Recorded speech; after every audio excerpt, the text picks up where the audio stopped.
Welcome to the Shellonomics Podcast, your source for pure Teenage Mutant Ninja Turtles entertainment, presented by King Mictus. All right, guys, another episode of Shellonomics. We have gone from number 1 in the Ultimate Collection to number 2. The greatness continues. We are joined again by our good friend TMNT Dare Talk. Wanted to ask you, Christian, is this, hopefully we get to do more comic books with you, but before we get into this, is this the best of the best? You've done the comics from 1984, and you cover a lot of present-day material on your channel as well. Casey Jones, Saturday Morning Adventures, there's a new Shredder one coming out now, the new IDW. Where does the original rank in your own personal opinion? Oh boy, it's really up there. It's really great. It's, as I said before, it's where it all started. Without this, we wouldn't be where we are right now with the TMNT stuff. Sometimes if you try to compare it to like the IDW and so on, like the current stuff that we have. These stories, the Mirage stories, they can get really, really weird sometimes. And a lot of them are just one-off stories. So one story per comic book, and next story is another story, next comic is another story. And that's cool, that's great. With IDW, you have a continuing story, you have story arcs, you have so much character growth and so on and so forth. But later on, there's like this whole guest era of the Mirage comics where like just people came in, like artists came in, storytellers came in, they did their own thing with the Turtles, a lot of them non-canon, and so it gets really crazy, it gets really weird, but I don't want to miss anything of this. This is, yes, sometimes it can get really weird. Like in one comic, the Turtles are like in space. Next comic, Turtles versus vampires. Everything works. Everything is possible. And that's what Mirage is for me. This is our comics. There's so many recognizable stories, so many must-read stories. Just in this batch that we are talking about today. But I think a lot of it is like just a part of its time. I don't think you could do these comics nowadays. People would be like, it's a little bit too crazy for me, a little bit too weird. But back then, it was the right thing. It was the right time. It was the right thing. And it's just, it gives me like, I don't know. It just gives me like this feeling when I read these comics, like, this is Mirage Comics. I know it. I just feel it that these are the Mirage Comics. This is where it started.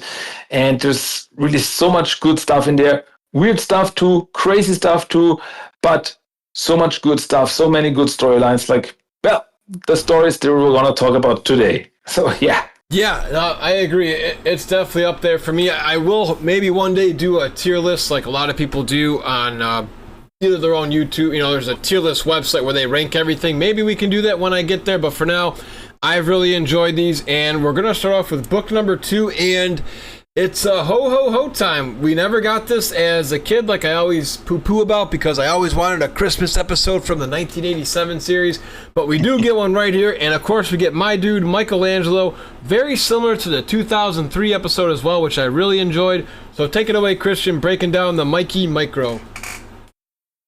Yeah, Michelangelo Micro Series, which actually came out on December of '85. So yeah, it came out around Christmas time. And in this story, Mikey is out, it's snowing, it's Christmas feeling. This is really a Christmas story. Mikey finds a little kitty on the street who he names Clunk. And yeah, this is the origin of Clunk, a character that reappears throughout the story and who also appears in the 2003 show. And yeah, the main story is about that. There are these toys called the Christmas... No, they're not called the Christmas. They're like little orphan aliens. Yeah, that was so. That's like this little, like Beanie Babies of their time, something like this. There you go. Everybody wants them. Everybody wants them, and there's like a truck full of them for an orphanage. But some bad guys steal the truck, and Mikey goes after them. It's one big action scene. One scene, Mikey even says, "Hey, Mel Gibson, eat your heart out. I'm the action star here."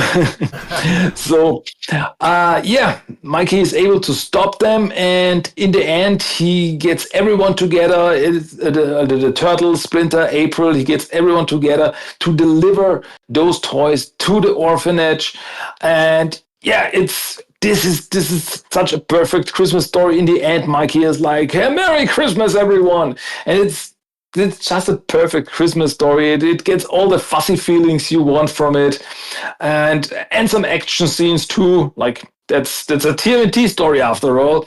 So yeah, and as I said, the origin of Clunk, it's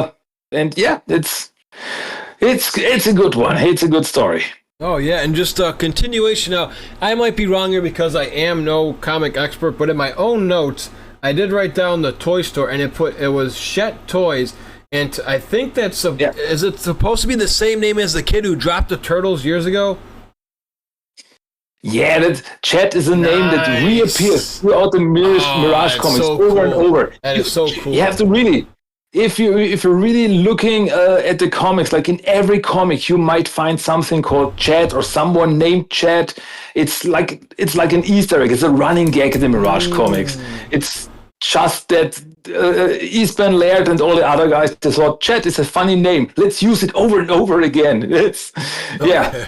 Gotcha. Okay. I think that was even in like a Wayne's World reference, Chet. I think that must have been a thing that we didn't get to experience in our lifetime. So, all right. Thank you for pointing that out. Now we go to Comic 8, which is a little bit of Turtles 3S just because of the scepter here for us fans who saw the third movie before the comic. But let's get a more detailed description with you in comic number 8. TMNT number 8. This is a very special comic because it's the first crossover comic that the Turtles ever did. I mean, nowadays we get crossover comics everywhere, but this was because the character that the Turtles meet in the story, Cerebus, the Aardvark, he is an original indie comic character that the Mirage guys teamed up with the man behind the character, and they did this crossover. So he's not a Mirage character, but also in this story we get the first appearance of Renette, the time-traveling girl, Savanti Romero, Lord Simultaneous.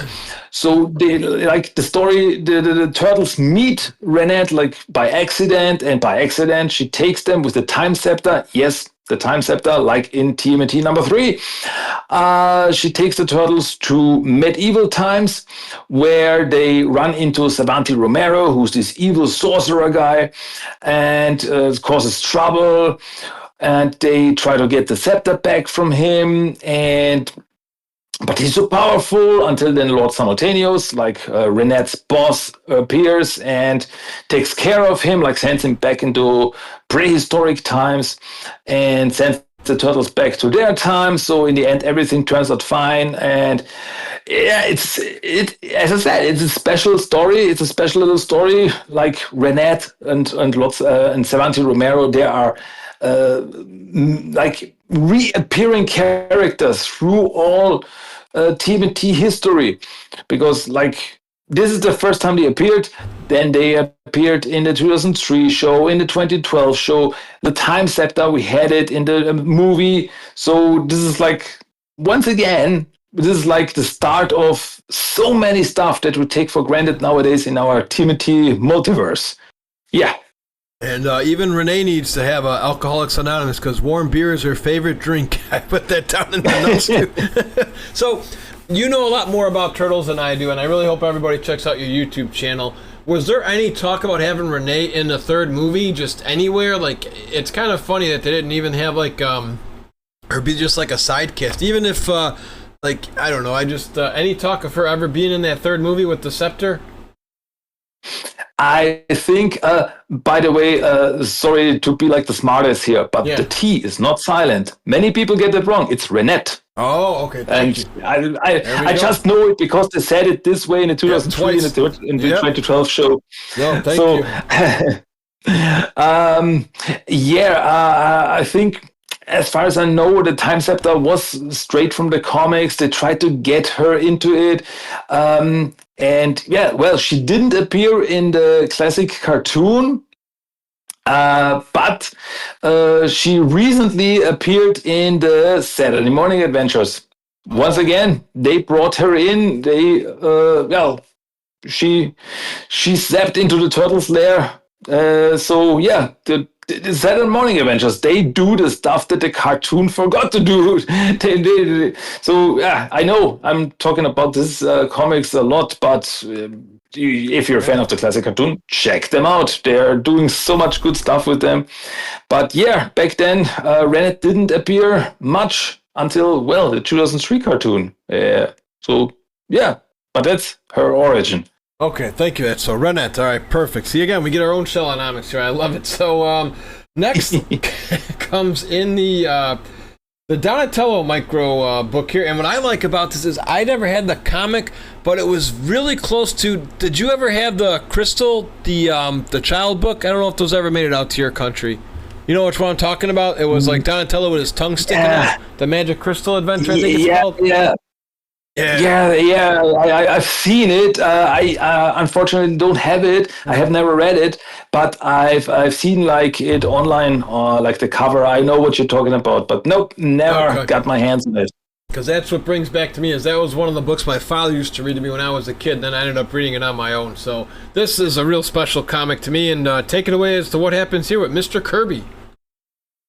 Yeah, this is like a homage to Jack Kirby, the comic artist who Eastman and Laird were big fans of. And, well, in the story, Donatello runs into Kirby, who is this artist living in the basement of April's place, where the turtles were staying at the time. And well, the thing is that he found like this magical crystal that he connected to his pencil, and so everything that he drew came to life, like creatures, monsters, but after a while they get zapped away, they disappear. And so Donnie and Kirby, they go through a portal into this world that was pretty much created by Kirby. Like there were all these creatures and humans and monsters who were living in this world. And Kirby and Donatello were caught between the fight, in the middle of the fight between like these monsters and these human characters. So they helped them. And once again, everything that Kirby drew came to life. He created like these machines and to stop all these monsters. And in the end, Donnie and Kirby worked together. But then suddenly at the end, the portal was shrinking and only Donnie made it through.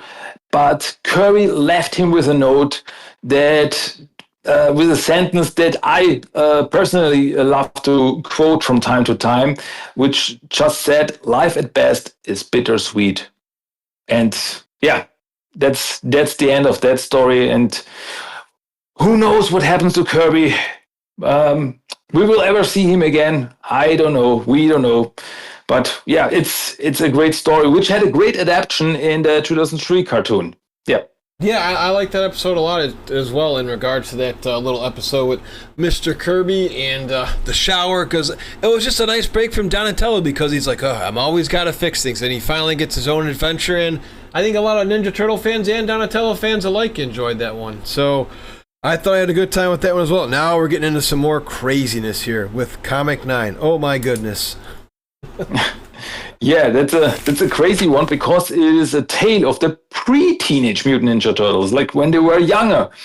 And yeah, that's a crazy story because Splinter gets contacted by this old man who is dying, who is like a part of the Gosei clan, who is like this old Japanese clan, and he's like he wants to his bloodline, his spirit to go on through his grandson, and but he cannot contact him, so the old man transfers his spirit into Splinter. Splinter grabs the turtles. They go to this place where the grandson and his father are staying, and they once again, turtles, they get caught in all these crazy adventures. They're not looking for trouble, but they get caught in these adventures when they are attacked by ninjas, and the turtles, they try to stop them, they have to fight them, and Splinter, who is actually this old man, gets close to his grandson, and he transfers all the spirit, all the knowledge from his ancestors to him, so that he can the Gosei spirit lives within him, and yeah, that's pretty much it. Then the old man dies. Splinter goes back to his normal self, and well, he leaves like the boy Hattori. He leaves him with like, you have all this power now. You have the spirit in you. Do what you can with it, live a good life, and well, that's pretty much the end of that story. So a pre-Teenage Mutant Ninja Turtles, like a prequel story that takes place before issue number 1.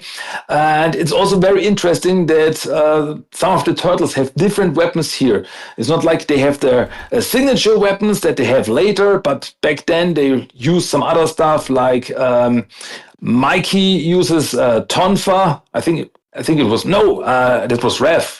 Was it Rev? I think it was Raphael who used the tonfa, and yeah, so on and so forth. So yeah, a pretty crazy story with like a soul transfer and astral plane, and but yeah, it's very, very, very interesting, very cool. Once again, a totally different story, but hey, it works with the turtles. It's pretty cool.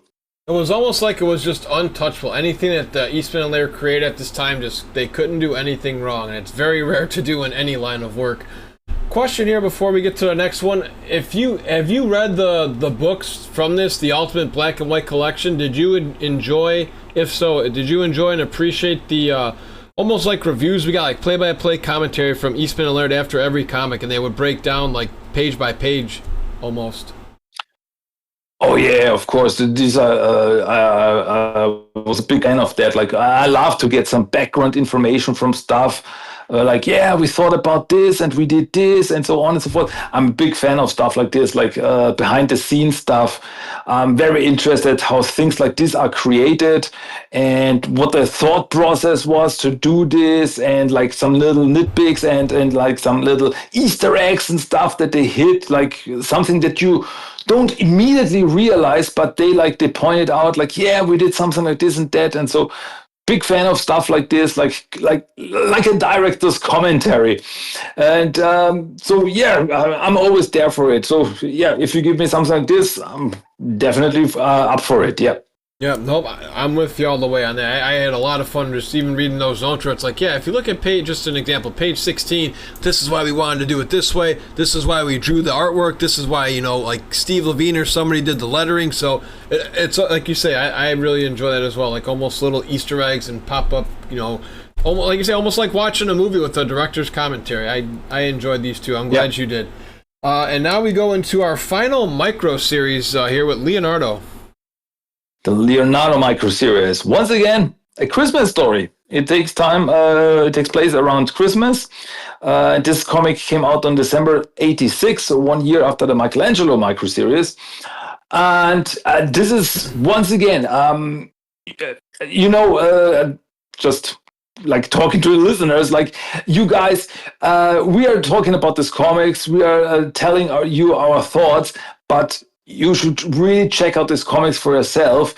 I mean, just with the Leonardo micro series, like the outlay of the pages, they're so interesting because they're like every page you have the top part where you see what Leonardo is up to, and then you have the bottom part where you see what all the other guys are doing, like the other turtles, April and Splinter, how they are preparing for Christmas, like getting the tree and stuff like that.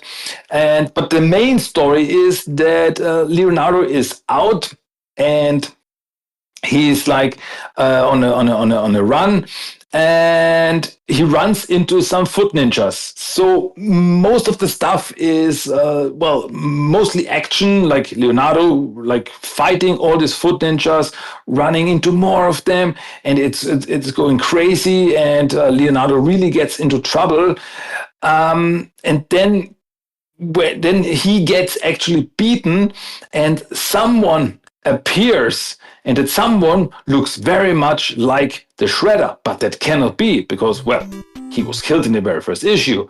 And then we get the famous scene when Leonardo gets thrown through the window of April's apartment, and he's lying there beaten and bruised, and he's just saying, "He's back. The Shredder is back," and like, oh, whoa. And yeah, just like in the first movie, it was Raphael who was, well, thrown through the window, but in the 2003 cartoon, they once again did a perfect recreation, a very good recreation of the scene. Even in 2012 show, we had a scene like this when Leonardo gets beaten up. So it's like, this is a very iconic scene. Like, well, one of the turtles, mostly it's Leonardo, gets thrown through the window, and it does not look good for him. And he's like, the Shredder is back. And it's like, whoa, what a cliffhanger ending. What's going on? And yeah, it's wow. This is the start of once again, of something very big. So crazy, big fan of it. Oh yeah, just again a couple quotes here. Just Raphael should have been a barber. That's in 2003. And this is why we love the 2003 series so much too. Is I think just because Peter Laird had a lot of hands on. He's like, hey, hold on. These are my Ninja Turtles that I created with my good friend Kevin Eastman. If I want to bring this from the pages to animation and television, we're going to do it this way. And just even like you said, he's back, the Shredder. That's exactly how Leonardo delivers it in the episode. And yeah, what a great, this just as a whole gives me more appreciation for Leonardo like I had in the 2003 series. Just job well done. And like our good friend Christian said, if you guys are listening to this on Spotify or YouTube or wherever you find us, do yourself a favor. Again, I don't work for Amazon, but there is a free app called Comixology in 2025. This is being recorded. You can get a free trial there, and you can check these comics out for yourself for no cost for a full month. You binge watch TV shows nowadays, binge through these comics. It just takes you to a beautiful place. It's almost like a Ninja Turtle utopia. It's fantastic. Old school for us guys in our 30s and 40s. With the nice black and white, and we still got 2 more to go here in this episode. I'm really excited to do this, and now that Shredder is back, we're gonna get a little crazy here in issue number 10. Yeah, I just realized, as I said, the Leonardo micro series, it ends on this cliffhanger, and issue number 10 came out in April of the following year, so it like took 4 months between these issues. That would have drove me crazy. That's pretty much like. I mean, it's almost like every comic is almost like a season finale, or like and then the next season comes in a couple of months, because that's how it was like with cliffhangers. Like, come back in the fall when it's cold out again. That's pretty much what it is. Yeah, it feels like this. Yeah. So yeah, issue number 10. Starts off where the last issue, where the Leonardo micro series ended. So, the April's place, the second time around shop, it gets attacked by all these foot ninjas, and the Shredder, he really seems to be back, and he attacks the place. There's a big fight. Leonardo is really in a rough shape, and it's really, once again, really crazy. So all the stuff that's going on, it's one big action scene. Like they go from, they try to get out of the place, and they go from the top to the bottom, and there's this big splash page when they go into the second time around shop, and there are these foot ninjas, and Shredder's just standing there with his arms crossed, and it's like, whoa, he's really there. It's such amazing art. And well, then they even get some help, like, whoa, Casey Jones comes in. Yep. Haven't seen him in a while. He comes in, helps the Turtles to beat up some foot ninjas and to, well, beat up Shredder. And, well, in the end, the whole place gets burned down, just like in the movie. And the Turtles, Splinter, April, and Casey, they barely escape in April's van. And Casey's like, hey, I know a place where we can stay for a while to lick our wounds. And yeah, and it's like just a moment, like the Shredder is like standing in the fire, and he's like the phoenix, I have risen from the ashes. Like, ooh, that's the Shredder, that's badass. And yeah, so they escape, but it does not look good for them. It's really, well, April's place is burned down. They barely escape with their lives. So what will they do next? It's, once again, the art is fantastic. The storytelling is great. And once again, such an iconic scene with them escaping. Like, once again, as I said, this is like so close to how it is then later shown in the movie or in the 2003 cartoon. So yeah, it's so great. This is, once again, must read. TMNT fans, you must read this stuff. Yeah, I feel the exact same way. And what I like here is, since we didn't have Tatsu in the comics, we did have Shredder say, "Ninja, vanish." So I thought that was awesome as well in here. Just, what did, were you happy that Casey can compete with these guys? I think it's fine. That he, because he doesn't have any ninja skills. He's just a vigilante who just wants to beat the crap out of people. Yeah, pretty much. It's like, I always get the feeling that when Casey appeared, it was a surprise that Shredder and the clan, they weren't ready for him. They couldn't really react to him. So he's like just like brawling. He's not a ninja. He's not a martial artist. He's just a brawler, and he just goes at them, and he even gets some punches in. It's like, once again, like in the 2003 cartoon, when he comes in, he's like beating up the elite. I mean, they were already beaten, but Casey goes at them and like knocks them out, because, in my opinion, it was a surprise for them, for Shredder and company, that suddenly, who's this guy? What's going on? We're not prepared for this. So he's able to get some punches in, and yeah, it's totally fine. Like, to show Casey, yeah, he's an ally who really can help. Yeah, no, I enjoy him as well. I have no problem with him being able to compete with everybody. I think we talked about this in our other episodes, where it was the Turtles who tried giving him the Goongala battle cry and how they were the trainers. I wonder if that was Laird's idea to have that in the TV show. Because do they ever reveal his backstory in these comics, Casey? You can play spoiler; it's okay. Like, where he learned all this, like how to fight. Ever? A little bit. Okay. We get some flashbacks later on, but mostly it's just that he's a kid from the street, and he had to learn to defeat himself, and he wanted to, like, later he wanted to clean up the street because of some stuff that happened to him. So, he pretty much trained himself. He was no real master or anything behind it. Okay, very interesting. Thank you for pointing that out. And we come to our last issue for this podcast episode. Once again, just being just so excited for the movie to come back out next month. Did you get your tickets yet? I was curious. Are you going to take your kids to see this movie for the re-release of the 35th anniversary? if it would have been, if would be shown here, I would Oh be my in God. first. I would be there first day.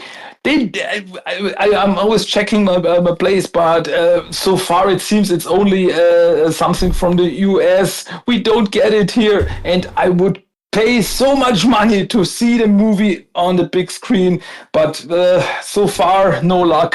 Oh man, I didn't mean to break your heart there. What we need to do is we have to get you a petition, or just like be the Austria movement for the Turtle movie. I can see you out there with your sign and standing outside AMC or whatever your local movie theater is. We want the Turtles, and have just a whole mad mafia out there, and maybe that will bring it to them. Oh man, yeah. So.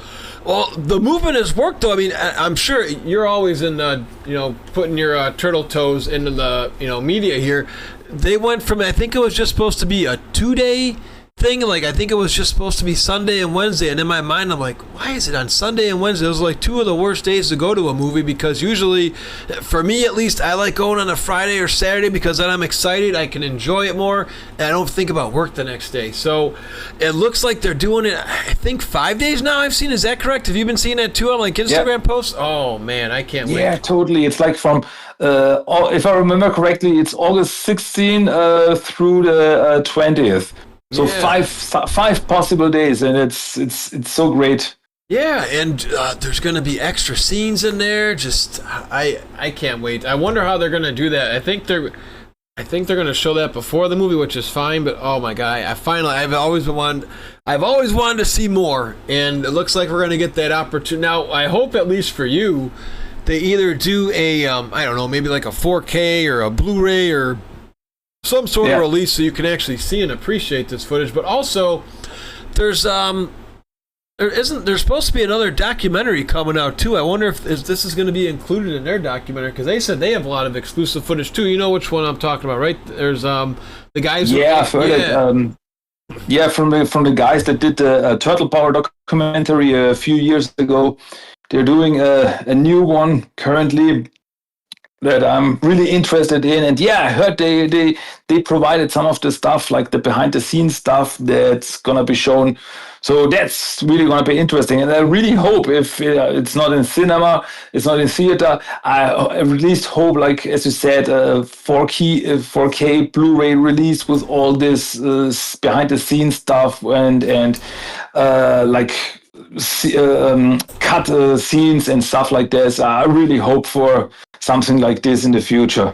Yeah, and I also want to ask you too, just while we got a minute here, is do you guys ever have the Comic-Cons like we do? Because there's another one coming out here in August, and do any of the Turtle guys ever make it out to you? Like either the Kevin Eastmans or the writers of the comics, or the stars of the show, like the Robert Paulsons of the world, or Ken Scotts? I was curious how that works. Some stuff. We also have Comic Cons around here, and I remember when I did an interview with Kevin Eastman a few years ago. I told him, "Hey, come to our place. We have a big Comic Con. We have in Vienna. There's a big Comic Con every year. Come on over." And if you come, I'm on the first there. That would be amazing. So far, he didn't make it. But yeah, some other guys made it. Remember, like 2 years ago or something like this. It was Sean Astin, who was the voice of Raphael in the 2012 show, was there, and I think some other guys too that were like voices of the Turtles. But also like the German voices, they also frequently appear at Comic Cons. So yeah, we get a little bit of that stuff. Oh, okay, fantastic, very cool, very, very cool. At least you get some sort of love. So even if you can't get the movie, at least you get some Comic-Con fandom. So Yeah. Here we go. This is our last issue here, and what I just want to point out again is just how awesome this is. Just like the original movie, you have Michelangelo punching like he does in the movie. You even get the Gilligan's Island and Professor and Mary Ann like they talk about in the movie. And feel free to drop us any more Easter eggs you got in this one, and take it away. Yeah, this is TMNT number 11, and once again, I say, check out these comics for yourself, because like this story once again is it's presented in a very interesting way, because everything is told through April's journal. Just like in the movie, when we hear her thoughts and when she's drawing all the stuff, this is like presented with like through like journal entries. And like she says, yeah, after everything that happened, we went to the Jones farm, like a farm that belongs to Casey Jones' family. Yeah, because in the movie it was the O'Neill farm, but here it is the Jones farm. And as you said, there are so many parts when you've seen the movie and then read the comic, you realize how much this stuff they took out straight out of the comics and put it into the movie. Like, yeah, Leonardo, he gets better, and like all these thoughts, it feels very philosophical, because April talks about all the stuff like, yeah, they are all here, but they are not working together. They have to find a way to be a team again after everything that happened. They are like broken. But well, unlike the movie, Splinter is there with them, and like April is, well, pretty much unhappy. She gets this is like the first time that she met Casey, and at first they are, well, just like in a movie, they are not very, they don't get along very well. And, but we see all that happening like over a time of some month. Like everybody try to get back on their feet, and then like something happens. Like April falls through the ice into a little lake, and well, Leonardo gets her out, and this is like the moment when Splinter's like, okay, we rested for long enough. We have to get back into shape. We have to be a team again. And well, I know I repeat myself, but it's so much like the movie. Yes, without Splinter, but it's also like this. We have to get back, like in the moment when Leonardo is the one who's like, Splinter is alive, and we have to go back. We have to become a team, and then they start training and so on. It's just like this, and so the story ends with the Turtles becoming a team again, training again together, and April is getting well again. And it's like this very nice little moment there when April is like in her bed, and she wakes up, and the Turtles are there and bringing her breakfast, and it's such a nice little moment there. Like, okay, we're back, we're a team again, let's get back on the road. One last little fun fact here is that this, back in the 90s, we got some of the Mirage comics over here in German, and this was the last issue that was printed in German. Oh. So if you just read the German comics, it's like, okay, so the Turtles, they stayed there and they never went back to New York, and Shredder took over New York. Is this the end of the story? But yeah, for now, it's a very nice ending to this ultimate collection, to the story.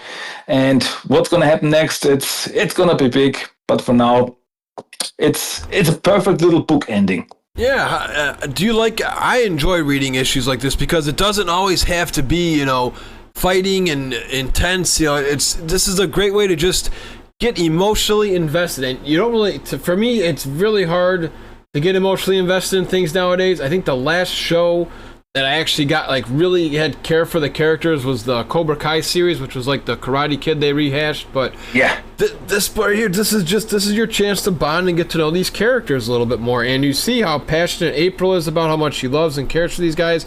You can see just how angry and pissed off they are, and it just makes them, even though they're mutants, just a little bit of a humaness side and just relatable to us, because look, we're not perfect, we make mistakes, but it's about how you deal with them and how you overcome them. And this is just another way of, again, just a masterpiece of how they did these comics.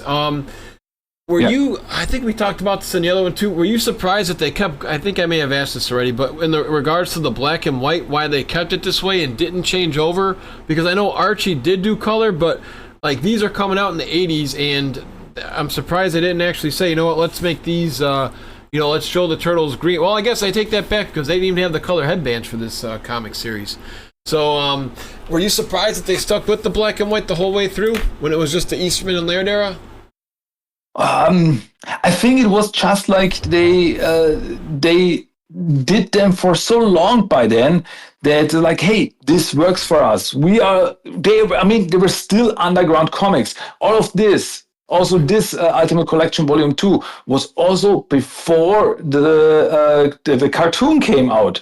So they were still underground comics, so it worked for them and people loved it. This was the way it should be. I mean, yeah, later they did some color stories with volume 2 and so on and so forth, but for the most part they stayed black and white. And it's like, this is the way I remember these comics. This is the way, I mean, we got some coloring, like when they were reprinted back then, they colored them and it worked well. It looked good, but still like this black and white, it's its own thing. And it feels so special somehow. Like, okay, if I see them, I know these are the Mirage comics. They're black and white. This is the way it should be. And I think it's so funny that like when there's like this connection when like in Turtles Forever, when they went to the Mirage comics, they were black and white. The world was black and white. It's you can argue that just the comics were black and white. It does not mean that the world is black and white that they live in. But it's just such a cool aesthetic. Like, okay, if I see black and white comics, I know these are the Mirage comics. So I don't know. I how should I put it? Like IDW Comics, even when they did some reprints, they got the color classics. They reprinted these comics in color, and as I said, it was fine. It was great.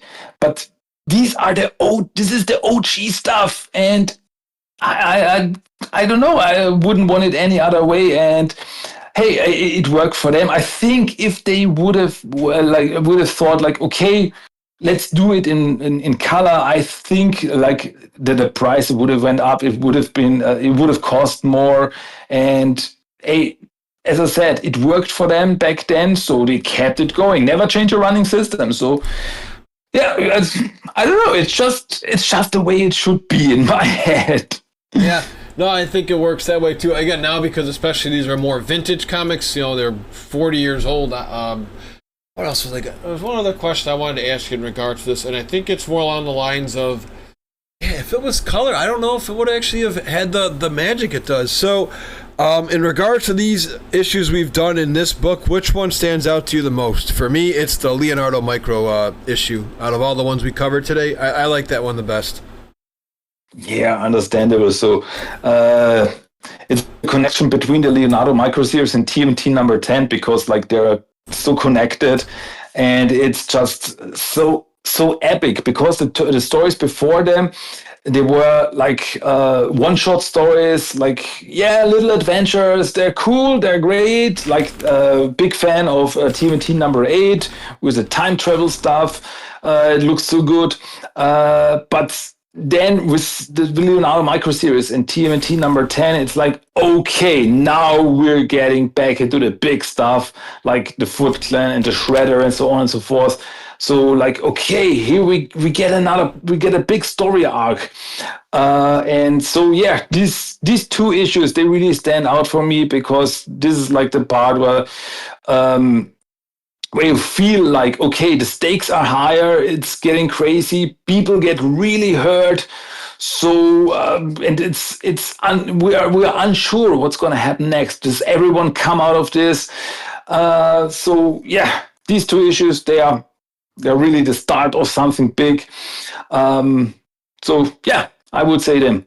Yeah, same here. And for our next episode, we cover, guys, when we go into these comics, it might be a little confusing to some of you guys. We'll explain more in that episode, so be sure to like and subscribe over here, because you're going to see a jump from 12 to 14 and a couple other jumps like that that our good friend Christian will be able to explain to you guys. So, Christian, another one's in the books here. Hopefully we'll be able to have you back on soon, just to keep covering these comics and deep diving in.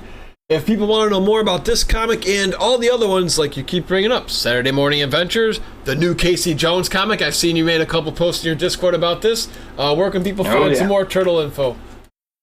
So if you really think that people can't get enough of my ramblings, and I know sometimes I ramble when talking about turtles, but it's just, I'm just so passionate about it.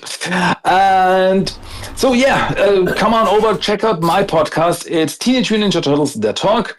You can find me on, Spotify and Apple Podcasts and pretty much everywhere else. Just check out the website, tmnttalk.com. You can find everything there, just like all the social media, also the Discord server. And I would really, I invite you, come over to the Discord. I'm always open to talk about turtles. Check it out. Check out the podcast. If you think, hey, that's a funny little guy talking turtles, could be interesting. Come on over. Yeah, and pretty much you are like the April O'Neil of Discord servers, because you have it just so nice and organized. I've been in there for a couple of months now, and anytime there's a new comic, you'll make a post, a TV show, movies, just anything that's turtles, you got it covered. Again, my friend, thank you for being here, and we hope to see you real soon. Yeah, you definitely will. Until next time, Kawabanga.